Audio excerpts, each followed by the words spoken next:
All right, let's check in.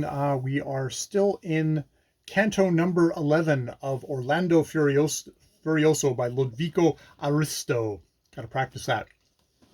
Um, in this particular section, which is somewhere 20 something to 47, we go back to Orlando. Orlando, who has tossed the weapon, the firearm that of or whatever kind of some kind of a cannon, a gunpowder cannon that an evil king was using to slaughter knights willy nilly.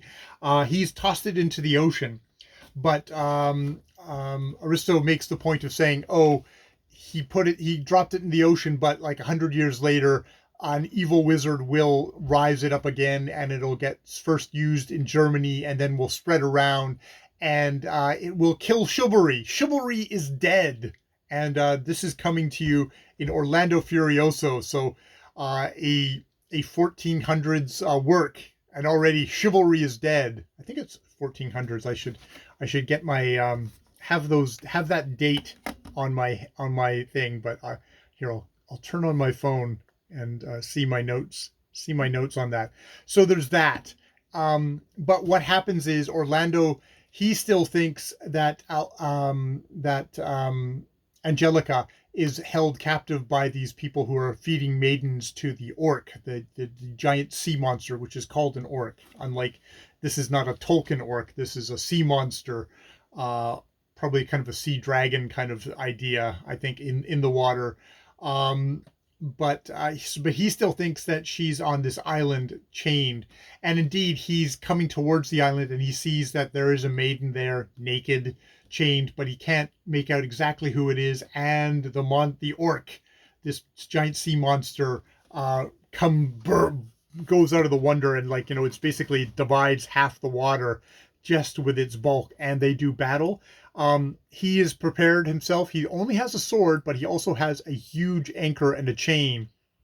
And he basically puts himself down the gullet of this thing, embeds one part of it, the anchor, in the dangly bit at the back, the uvula, I think, at the back of the mouth, and the other part to the tongue, and jams the creature's mouth, so he can't raise it, can't open it more, and can't close it anymore.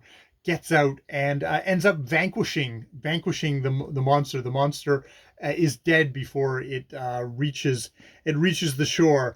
And there's quite a thing here of that the ancient Proteus from his grotto came. He'd seen Orlando enter and then leave that gaping mouth. Then, witnessing its shame, he'd seen him to the shore, the monster heave, and at this uproar heedless he became of all his flock and fled. I believe that Neptune's dolphins harnessed that day to speed to Ethiopia way. So it was like Proteus flees, and we have Ino in all her tears, her offspring in her arms, the Nereids, their tresses loose and flowing, the followers of Glaucus all alarms. The Tritons fled. So this is really kind of really super disruptive. And apparently it's at the very end here. It's like quite a few of this section, because it's 46. Quite a few of the islanders are pissed to see this, because a deed so holy seemed profanity to those who hold to heathen creeds and vain.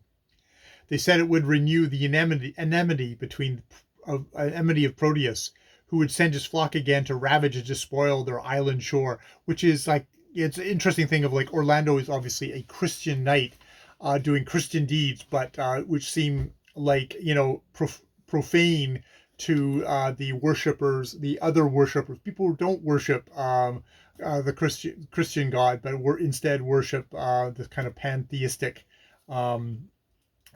thing. So yeah, that is a good section. It's a very good, exciting battle between Orlando and this sea monster.